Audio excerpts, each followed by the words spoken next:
پہلا گھر جو بنایا گیا ہے، اور اس کے بارے میں جو یہ عام طور پر مشہور ہے کہ اس کے معمار حضرت ابراہیم ہیں، یہ بات صحیح نہیں ہے۔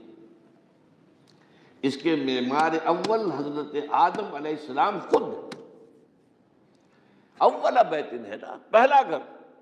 تو کیا یہ ممکن ہے کہ آدم سے لے کر ابراہیم تک کوئی گھر اللہ کی عبادت کے لیے بنا ہی نہ ہو؟ ٹھیک ایک ہفتے کے بعد عید الاضحیٰ آ رہی ہے۔ دیکھیے، اسلام میں جو 4 عبادات فرض کی گئی ہیں، جو 4 ارکان ہیں، ایک رکن تو ہے جس کا تعلق ہے عقیدے سے، کلمہ شہادت، اور 4 ارکان وہ ہیں جن کا تعلق عبادات سے، نماز، روزہ، حج اور زکوٰۃ۔ ان میں ایک عجیب قسم کی تقسیم ہے۔ مثلاً ایک 2 جمع 2 کی تقسیم بنتی ہے۔ 2 عبادات ان میں سے وہ ہیں جو ہر مسلمان پر فرض ہے، امیر ہو، غریب ہو، مرد ہو، عورت ہو، ہر ایک پر فرض ہے، نماز اور روزہ۔ یہ دونوں چیزیں ہر ایک پر فرض ہیں۔ لیکن 2 وہ ہے کہ جو صرف صاحب استطاعت لوگوں پر فرض ہے، وہ عام نہیں ہے۔ جو صاحب نصاب ہیں ان پر زکوٰۃ ہے، جو صاحب استطاعت ہیں، حج کرنے کی استطاعت رکھتے ہیں، ان پر حج ہے۔ اس میں 2 جمع 2 کی ایک تقسیم اور آتی ہے، ایک اور اعتبار سے۔ قرآن میں زیادہ ایمفیسس 2 عبادات پر ہے، نماز اور زکوٰۃ۔ اقیموا الصلاۃ وآتوا الزکاۃ، اقیموا الصلاۃ وآتوا الزکاۃ، اقیموا الصلاۃ وآتوا الزکاۃ، یقیمون الصلاۃ ویؤتون الزکاۃ۔ یہ گویا کہ بندھا ہوا ہے ایک جوڑا، جبکہ یہ صورتحال جو ہے روزے کی بھی نہیں ہے اور حج کی بھی نہیں ہے۔ صلاۃ اور زکوٰۃ کا حکم بے شمار مرتبہ قرآن میں آیا، اور روزے کے سارے احکام ایک مقام پر سورہ بقرہ کے 23ویں رکوع کی 6 آیات میں سب کا سب بیان ہوئی۔ باقی تو بعض جگہوں پر اس کا صرف اس اعتبار سے تذکرہ ہے کہ اگر کوئی کفارہ ادا کرنا ہے اس کے لیے اتنے روزے رکھ لو، ورنہ یہ ہے کہ روزے کا اپنی جگہ پر مستقل بذات جو ہے وہ ذکر یا حکم موجود نہیں۔ اس اعتبار سے غور کیجئے، حج کا معاملہ بھی یہی ہے۔ وہ ایک تو یہ کہ سورہ آل عمران میں اس کی فرضیت کا ذکر آیا، وہ میں نے آیات آپ کو پڑھ کر سنائی ہیں، 2 آیات، ان پر ابھی گفتگو کریں گے۔ سورہ بقرہ کے 24ویں اور کچھ 25ویں رکوع میں کچھ اس کے مناسک بیان ہوئے، سورہ حج کے 4تھے رکوع میں اس کے مناسک بیان ہوئے، بس باقی پورے قرآن میں تو اس کا ذکر نہیں۔ تو اس اعتبار سے فرق ہو گیا 2 جمع 2 کا۔ لیکن یہ جو جن کی اہمیت اس اعتبار سے کم ہو گئی ہے، اللہ تعالیٰ کی عجیب حکمت نظر آئی کہ ہماری جو 2 عیدیں ہیں وہ ان 2 عبادات کے ساتھ منسلک کر دی گئی۔ روزوں کے اختتام پر عید الفطر، حج کے ساتھ عید الاضحیٰ۔ تو گویا کہ ان 2 عبادات کی اہمیت میں اگر کسی درجے میں کوئی کمی محسوس ہوتی ہے قرآن مجید کے بیان کے حوالے سے، تو اس کی تلافی اس سے ہو جاتی ہے کہ عیدین ہماری 2 ہی عیدیں ہیں، 2 ہی تہوار ہیں، اور وہ ان 2 عبادات کے ساتھ جوڑ دیے گئے۔ اب آخری بات سمجھیے، 3 جمع 1 کی بھی ایک تفریق ہے۔ 3 عبادات وہ ہیں جو مؤقت ہیں صرف، یعنی معلق بالزمان، ان کا تعلق وقت کے ساتھ ہے، یہ نہیں کہ کسی خاص جگہ سے متعلق ہے۔ نماز ہر جگہ فرض ہے، ہاں البتہ اس کا وقت آئے گا، اگر سورج جو ہے نصف النہار سے ڈھلکے گا تو ظہر کا وقت ہوگا۔ اگر کسی وجہ سے اللہ تعالیٰ کی حکمت ہو کہ سورج وہیں کا وہیں کھڑا رہ جائے تو ظہر کا وقت آئے گا ہی نہیں، ظہر فرض ہوگی ہی نہیں۔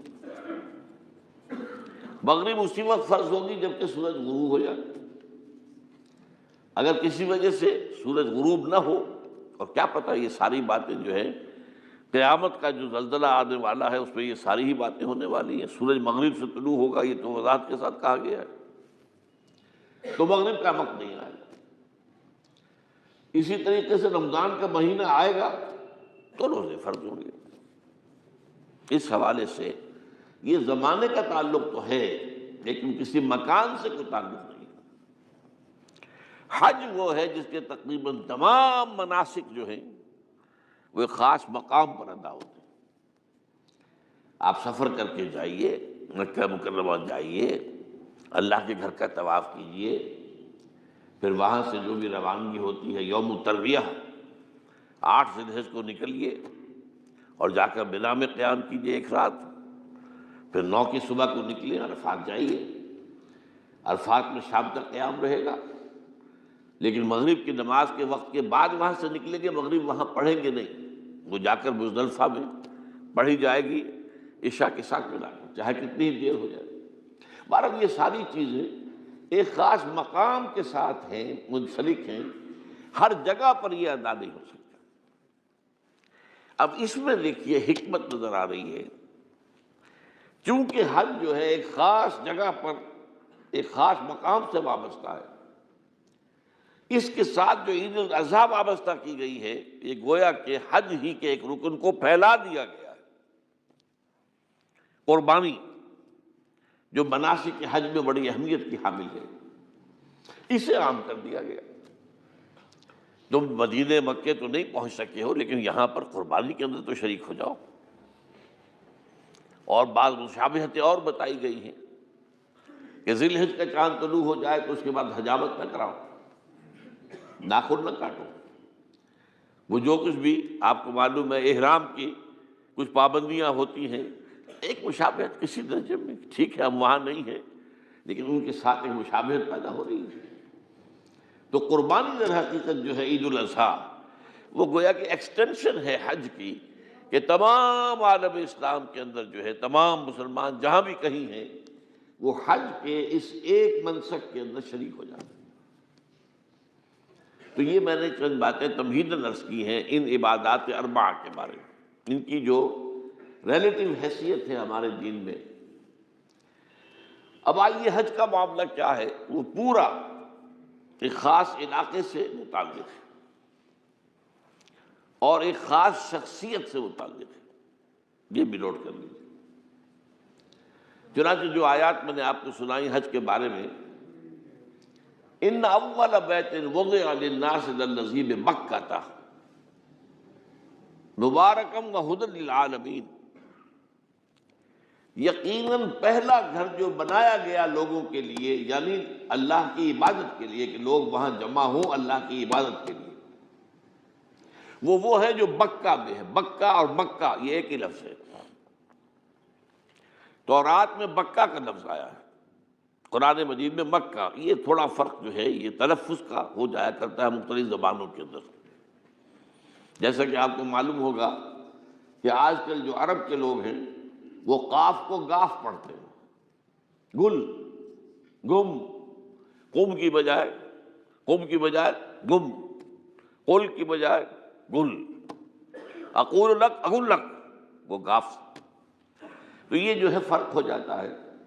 تو مکہ، وادی مکہ، یہ ہے در حقیقت مکہ مکرمہ۔ تو پہلے تو ناممکنات میں سے اولا بیت میں خود دلیل موجود ہے، حضرت آدم علیہ السلام نے اس کی تعبیر کی۔ البتہ اس کے بعد بعض سیلابوں کی وجہ سے یہ عمارت گر گئی اور کچھ جو وہاں پر آبادی بنی تھی وہ بھی ختم ہو گئی۔ تو ایسے آتے ہیں، آپ کو معلوم ہے کہ یمن میں جب ان کا ایک بند ٹوٹا تھا بہت بڑا، سد معارم، تو پھر وہاں جو اتنی خوشحالی تھی اور جو وہاں پر جو باغات تھے اور جو کھیتیاں سب برباد ہو گئی، اور وہاں سے لوگ جو ہے نقل مکانی کرنے پر مجبور ہو گئے۔ یہی یمن کے قبائل تھے جو جا کر شام اور عراق میں آباد ہوئے، یہی یمن کے 2 قبیلے تھے جو مدینے میں آ کر آباد ہوئے، اوس اور خزرج، یہ یمن کے قبیلے تھے۔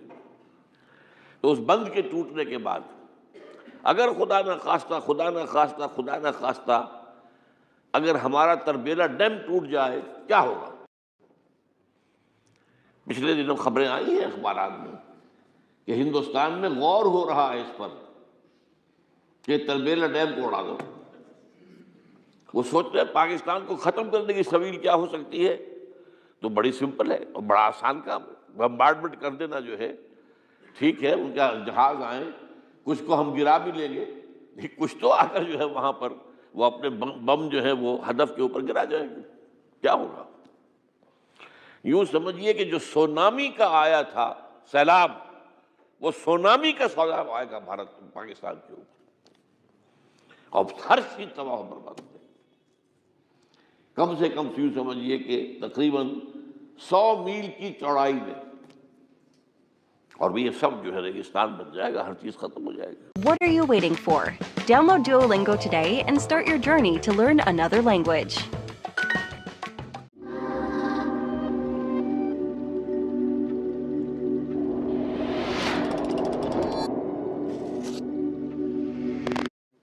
اور یہ سب جو ہے ریگستان بن جائے گا، ہر چیز ختم ہو جائے گی. خدا نہ خواستہ، خدا نہ خواستہ.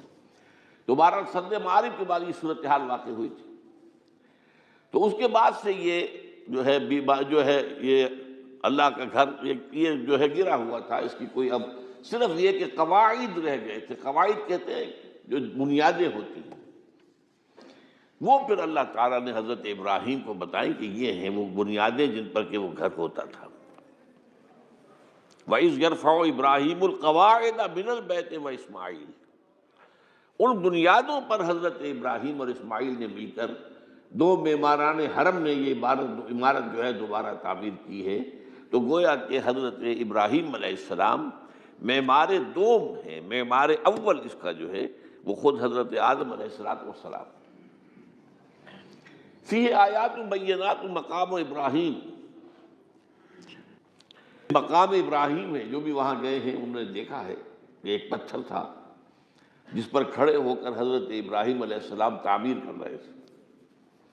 اب آج تو آپ کو معلوم ہے اسکیفولڈنگ لگ جاتی ہے، بانس لگ گئے، یا آج کل تو جو ہے پائپس جو ہے لوہے کے اس سے لگا کر، تو جیسے جیسے عمارت اٹھتی جا رہی ہے اسی طریقے سے اس کے ساتھ جو ہے وہ چل رہے ہیں اور ان کے اوپر کھڑے ہو کر تعمیر ہو رہی ہے. تو اس وقت کچھ نہیں تھا.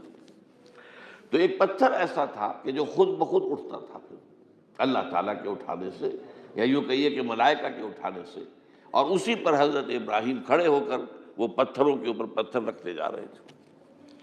اور اس کی وجہ سے اس پتھر کے اوپر کتنی دیر کھڑے رہنا ہوا ہوگا حضرت ابراہیم علیہ السلام کا کہ اس پر ان کے پاؤں کے نشان بن گئے. وہ ہے مقام ابراہیم، جو آپ نے دیکھا ہوگا کہ وہاں ایک بہت خوبصورت قسم کا ایک پنجرا سا بنا ہوا ہے اور اس کے اندر وہ مقام ابراہیم ہے. اور جب بھی طواف کرتے ہیں تو طواف کے بعد 2 رکعتیں جو ہے وہ پڑھی جاتی ہیں ابراہیم، مقام ابراہیم کے پیچھے جتنا بھی قریب تر ہو کر پڑھا جا سکے، لیکن بہرحال رخ ادھر ہے.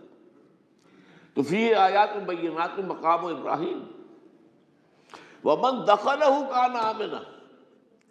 تو ایک تو یہ کہ وہ نشانیاں ہیں وہ اللہ تعالیٰ جن لوگوں کی کہ دل کی آنکھ کھلی ہو، روحانی آنکھیں کھلی ہو، ان کو دکھاتا ہے. اور ایک وہ ہے کہ جو ہماری ان سامنے کی ظاہری آنکھوں کو بھی نظر آتی ہے. یہ نوٹ کر لیجئے کہ یہ مقام امن کا گہوارہ رہا ہے. عرب میں لوٹ مار، قتل غارت، قتل کے بدلے میں قتل، پھر قتل کے جواب میں قتل چلتا تھا. لیکن اس وقت بدترین دور میں بھی عربوں کا معاملہ یہ تھا کہ کوئی شخص فرض کیجئے کہ وہ کئی مہینے سے اپنے باپ کے قاتل کو ڈھونڈ رہا ہے تاکہ قصاص لے سکے، بدلہ لے سکے، اسے قتل کر سکے. اسے کہیں نظر نہیں آ رہا، اچانک حرم میں نظر آ جاتا ہے، وہاں وہ نقصان نہیں پہنچائے گا اسے. یہ امن کا گھر ہے.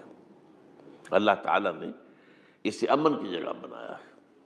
بلد الامین کہا گیا ہے اس کو، امن والا شہر. تو یہ جو ہے یہ تو آج تک بھی اس کی جو برکت ہے وہ نظر آتی ہے. ومن دخلہ کان گیا ہے. اور اس کے بارے میں جو عام طور پر وَلِلَّهِ عَلَى النَّاسِ حِجُّ الْبَيْتِ کہ اس کے معمار حضرت ابراہیم ہے، اور اللہ کا حق ہے اس کے معمار اپنے بندوں پر آدم علیہ السلام خود کہ وہ حج کرے اس گھر کا، پہلا کوئی بھی استطاعت رکھتا. کیا یہ ممکن ہے کہ آدم سے لے کر ابراہیم تک اگر زاد راہ ہے، کوئی گھر اللہ کی عبادت کے لیے بنائی نہ، جانے آنے کے اخراجات مہیا ہیں، اور یہ کہ آپ پیچھے جن کو چھوڑ کر جا رہے ہیں ان کے لیے بھی اتنے وقت کا جو ہے وہ انتظام ہے کھانے پینے کا، گزارے کا، نان نفقے کا، تو آپ پر حج فرض ہو گئے۔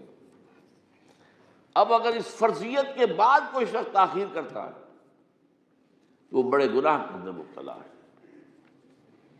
جیسے ہی فرضیت ہو جائے، پہلا کام جو ہے، پہلا قرض جو ہے، یوں سمجھیے یہ اللہ کا قرض ہے بندوں پر۔ یہ لام جو آتا ہے، لام اور اعلیٰ، لام کسی کے حق کے لیے، اعلیٰ کسی کے اوپر حق ہونا۔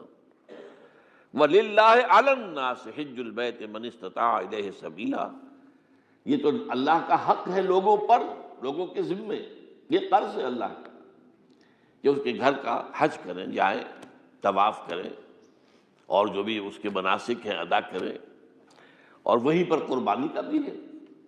لِيَشْهَدُوا مَنَافِعَ لَهُمْ وَيَذْكُرُوا اسْمَ اللَّهِ فِي أَيَّامٍ مَّعْلُومَاتٍ عَلَىٰ مَا رَزَقَهُم مِّن بَهِيمَةِ الْأَنْعَامِ فَكُلُوا مِنْهَا وَأَطْعِمُوا الْبَائِسَ الْفَقِيرَ، اسی کے اندر جو ہے مناسک کے اندر قربانی بھی ہے۔ افریقہ میں آپ کو معلوم ہے، شمالی افریقہ میں زیادہ تر لوگ جو ہیں جیسے کہ ہندوستان پاکستان میں ویسے ہیں، لیکن آپ جنوب میں چلتے جائیے تو رنگ گہرا ہوتا چلا جائے گا، انتہائی سیاہ رنگ، وہ بھی ہے، سب آ رہے ہیں، شکلیں جدا ہیں، زبانیں جدا ہیں، لیکن سب کے سب جو ہے ایک ہی نغمہ ان کی زبان پر ہے ایک ہی نغمہ، کہیں واضح کہیں مبہم، وہ ایک ہی مذہب، لبیک اللہم لبیک، لبیک لا شریک لک لبیک، ان الحمد والنعمت لک والملک لا شریک لک۔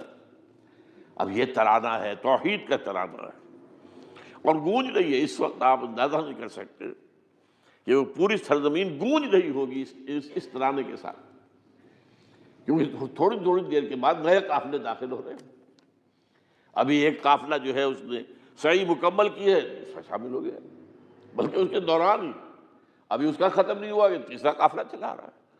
وہ تو یہاں تو ظاہر بات ہے کہ میں نے چونکہ ایک نقشہ اپنی نگاہوں سے دیکھا ہے مدینہ منورہ سے اور مکہ مکرمہ جاتے ہوئے رات کے وقت، کہ کہیں جو ہے وہ روشنیوں کی وہ قطار ٹوٹتی ہی نہیں تھی، مسلسل معلوم ہوتا ہے کہ سڑک کے اوپر گاڑی ہے، مسلسل، کہیں اس کے اندر وقفہ ہے ہی نہیں۔ اتنے بڑے پیمانے پر، اتنے بڑے پیمانے پر، اتنے بڑے پیمانے پر لوگ جمع ہو رہے ہیں، زبانیں جدا ہیں، ایک دوسرے کی زبان نہیں سمجھتے، لیکن ایک زبان اور بھی ہوتی ہے جو بغیر بولے سمجھ میں آتی ہے، اس سے معلوم ہوتا ہے سب کے لیے محبت ہے، ہمارے بھائی ہیں، تمام مسلمان ہیں۔ بعض کے اندر یہ محبت کا جذبہ زیادہ ہے۔ ترکوں میں انڈو پاکستان کے لوگوں کے لیے بہت محبت ہے۔ اب وہ بات جو نہیں کر سکتے، سمجھا نہیں سکتے، لیکن ان کی آنکھوں سے، ان کے انداز سے وہ محبت ٹپکی پڑتی ہے۔